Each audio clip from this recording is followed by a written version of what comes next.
നമസ്കാരം, ഞാൻ doctor Jacqueline. പുതിയൊരു വീഡിയോയിലേക്ക് ഏവർക്കും സ്വാഗതം. ഇന്നത്തെ വീഡിയോയിൽ നമുക്ക് സാധാരണ ഒരാൾക്ക് കഴിക്കാൻ പറ്റിയ ഒരു ന്യൂട്രീഷണൽ പൗഡർ അല്ലെങ്കിൽ ഒരു പ്രോട്ടീൻ പൗഡർ സാധാരണ ഒരാൾ ഒരു സാധാരണ ചെറിയ ചെറിയ അസുഖങ്ങൾ മാത്രമുള്ള അല്ലെങ്കിൽ വലിയ വലിയ അസുഖങ്ങളൊന്നും ഇല്ലാത്ത പ്രമേഹം പോലത്തെ അസുഖങ്ങളൊന്നും ഇല്ല, സാധാരണ ഒരാളാണ്, ഹെവി ആയിട്ടുള്ള ജോബ് ഉണ്ട്, ഞാൻ അഡൽട്ടിൻ്റെ കാര്യമാണ് പറയുന്നത്. അപ്പോൾ ഹെവി ആയിട്ടൊരു ജോബ് ഉണ്ട്, അതിൻ്റെ ടെൻഷനുണ്ട്, സ്ട്രെസ് മാനേജ്മെൻ്റ് ഉണ്ട്, അല്ലെങ്കിൽ നമ്മളിപ്പോൾ ഒരു ഓപ്പറേഷൻ കഴിഞ്ഞ് കിടക്കുകയൊക്കെ ആണെങ്കിൽ നമുക്ക് ശരിക്കും ഒരു ഹെൽത്തിന് വേണ്ടിയിട്ട്, അല്ലെങ്കിൽ നമുക്ക് ആക്സിഡൻ്റ് ഒക്കെ പറ്റി കിടക്കുവാണെങ്കിലും ഹെൽത്തിന് വേണ്ടിയിട്ട് നമ്മളൊരു പ്രോട്ടീൻ പൗഡറോ അല്ലെങ്കിൽ ഒരു ന്യൂട്രീഷണൽ സപ്ലിമെൻറ്റോ അഡീഷണൽ ആയിട്ട് നമ്മൾ കഴിക്കുന്ന ഒരു പതിവുണ്ട്. അപ്പോൾ അങ്ങനെ സാധാരണക്കാർക്ക് കഴിക്കാൻ പറ്റിയ ഒരു പൗഡർ ആണ് ഞാൻ ഈ ഒരു വീഡിയോയിൽ ഉൾപ്പെടുത്തിയിരിക്കുന്നത്.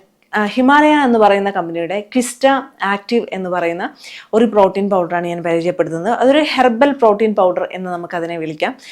നമുക്ക് ശരിക്കും ന്യൂട്രീഷണൽ സപ്ലിമെൻറ്റ്സ് നന്നായിട്ട് കിട്ടുന്നതാണ് അഡൽസിന്. അതായത് മുരിങ്ങ, അല്ലെങ്കിൽ ചിറ്റമൃത്, ശംഖുപുഷ്പി, അതുപോലെ ജിഞ്ചർ, നമ്മുടെ ഇഞ്ചി, ഇതൊക്കെയാണ് മെയിനായിട്ടുള്ള ഇതിൻ്റെ ഒരു ഇൻഗ്രീഡിയൻസ് അല്ലെങ്കിൽ ചേരുവകൾ എന്ന് പറയുന്നത്. അപ്പോൾ തന്നെ ഇത് വയറിന് നല്ല സുഖം തരുന്നതാണ്. അതുപോലെ തന്നെ എല്ലാ ന്യൂട്രിയൻസും നമുക്ക് കിട്ടുന്നതാണ്. ഇത് കൂടാതെ ഉണ്ട്. മെയിൻ ഇൻഗ്രീഡിയൻസ് ആണ് ഞാൻ പറഞ്ഞത്.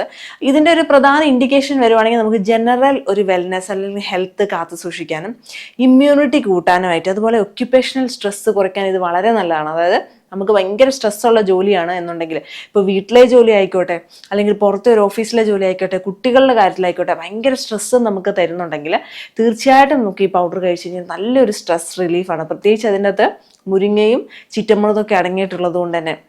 അതുപോലെ ഓപ്പറേഷൻ കഴിഞ്ഞ് കിടക്കുന്ന രോഗികൾക്ക് നമുക്കിത് മിൽക്കിൽ 2 നേരം കലക്കി കുടിക്കാവുന്നതാണ്. നല്ല ഹൈ ക്വാളിറ്റി പ്രോട്ടീനാണ്. മിൽക്ക് പ്രോട്ടീനും അതുപോലെ സോയ് പ്രോട്ടീനും ഒക്കെ ഇതിനകത്ത് അടങ്ങിയിട്ടുണ്ട്. അതുകൊണ്ട് തന്നെ നമ്മുടെ വയറിന് നല്ല കോൺസ്റ്റിപ്പേഷൻ ഒന്നും ഉണ്ടാകുന്നില്ല. അതുകൊണ്ട് തന്നെ നമുക്കിപ്പം ഓപ്പറേഷനൊക്കെ കഴിഞ്ഞ് കിടക്കുന്ന ആളാണെങ്കിൽ പ്രത്യേകം കോൺസ്റ്റിപ്പേഷനൊക്കെ ഉണ്ടാകാതെ സൂക്ഷിക്കണമല്ലോ. അപ്പോൾ ഇങ്ങനെ കോൺസ്റ്റിപ്പേഷൻ ഒന്നും ഉണ്ടാകുന്നില്ല, വയറ്റിൽ നന്നായിട്ട് ലൂസായിട്ട് തന്നെ പോകുന്നല്ല. അതുപോലെ തന്നെ നമ്മുടെ ഒരു ബോൺ ഹെൽത്തിനും ഒക്കെ വേണ്ടിയിട്ടുള്ളതാണ്. ഇതിൻ്റെ അകത്ത് വിറ്റമിൻ എയും വിറ്റമിൻ സിയും അതുപോലെ ബി കോംപ്ലക്സും കെയും വിറ്റമിൻ അങ്ങനത്തെ നമുക്ക് ആവശ്യമുള്ള വിറ്റമിൻസ് ഒക്കെ അടങ്ങിയിട്ടുണ്ട്. അതുകൊണ്ട് തന്നെ നമുക്ക് ഭക്ഷണത്തിൽ കുറച്ച് കുറയുന്നുണ്ടെങ്കിൽ ഇത് പരിഹരിക്കാൻ വേണ്ടിയിട്ട് നമുക്ക് ഈ പ്രോട്ടീൻ പൗഡർ കഴിക്കാം. പ്രത്യേകിച്ച് ഹോസ്റ്റലിൽ ജീവിക്കുന്ന ആൾക്കാർ അല്ലെങ്കിൽ ഹോട്ടൽ ഫുഡ് കഴിക്കുന്ന ആൾക്കാർ, വീട്ടിൽ നിന്ന് നല്ല ഭക്ഷണം കഴിക്കുന്നെങ്കിൽ നമുക്ക് ആ ഒരു ന്യൂട്രീഷൻ്റെ ഒരു പ്രശ്നം വരാറുണ്ട്. പ്രത്യേകിച്ച് എപ്പോഴും വായിൽ പുണ്ണ് വരുന്ന ആൾക്കാർക്കും നെഞ്ചരിച്ചിൽ വരുന്ന ആൾക്കാർക്കൊക്കെ തീർച്ചയായിട്ടും അസിഡിറ്റി കൂടിയ ആൾക്കാർക്കൊക്കെ വളരെ നല്ല ഒരു പൗഡറാണിത്. ഇത് മിൽക്കിൽ ചേർത്ത് കഴിച്ചു കഴിഞ്ഞിട്ടുണ്ടെങ്കിൽ അസിഡിറ്റി ഒന്നും ഉണ്ടാകത്തില്ല. അസിഡിറ്റി ഉള്ള ആൾക്കാർക്ക് അത് കുറയുന്നു. നല്ലൊരു വയറിൻ്റെ ഹെൽത്ത്, നല്ല ബാക്ടീരിയകൾ മാത്രം നന്നായിട്ട് വയറിൽ ഫോം ചെയ്യുകയും ഡൈജഷൻ കറക്റ്റായി ആകുകയും കുടലിലുള്ള നല്ല ബാക്ടീരിയകളെ കാത്തു സൂക്ഷിക്കാനും ഈ ഒരു പൗഡർ നല്ല ഒരു പര്യാപ്തമായ ഒരു പൗഡർ തന്നെയാണ് ഈ ക്വിസ്റ്റ ആക്റ്റീവ് എന്നുള്ളത്. അപ്പം ഇത് നമ്മൾ ആയുർവേദത്തിൽ പ്രോട്ടീൻ പൗഡേഴ്സ് ചോദിക്കുന്ന ആൾക്കാർക്ക് നമ്മൾ തികച്ചും ഹെർബൽ ഫോർമുലേഷനിൽ വേണമെന്നുണ്ടെങ്കിൽ ഞാൻ പറഞ്ഞു കൊടുക്കുന്ന അതായത് എൻ്റെ ക്ലിനിക്കൽ പ്രാക്ടീസിൽ ഞാൻ ഏറ്റവും കൂടുതൽ ഉപയോഗിക്കുന്നത്, ഞാൻ ആൾക്കാർക്ക് സജസ്റ്റ് ചെയ്ത് കൊടുക്കുന്ന ഒരു പൗഡർ ഞാൻ ഈ വീഡിയോയിൽ പങ്കുവെച്ചത് ഹിമാലയ കമ്പനിയുടെ ക്വിസ്റ്റ ആക്റ്റീവ് എന്നുള്ളത്.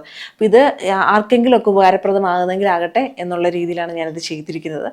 അപ്പോൾ ഈ ഒരു വീഡിയോ എല്ലാവർക്കും ഉപകാരപ്രദമായി എന്ന് കരുതുന്നു. മറ്റൊരു വീഡിയോയിൽ വീണ്ടും കാണാം. നന്ദി.